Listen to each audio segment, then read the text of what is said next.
Hindi lang po categorically denying yung binabatong putik sa atin at para dumihan ang ating pangalan. May resibo po tayo, madaling verifikahin.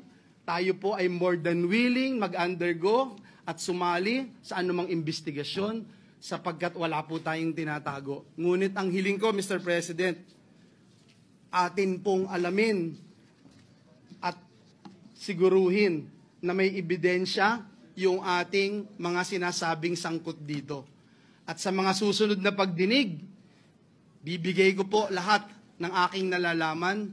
Wala din po akong sasantuhin gaya ng sinasabi ko noon pa.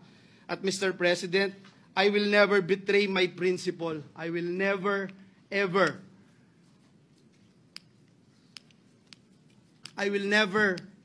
Mr. President, destroy the name that was given to me by my parents, Mr. President, because it's priceless, Mr. President.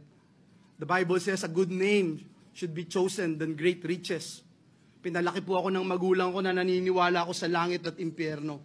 Pinalaki po ako ng magulang ko na naniniwala ako that when you die here on earth, you will face your Creator and immediately into judgment.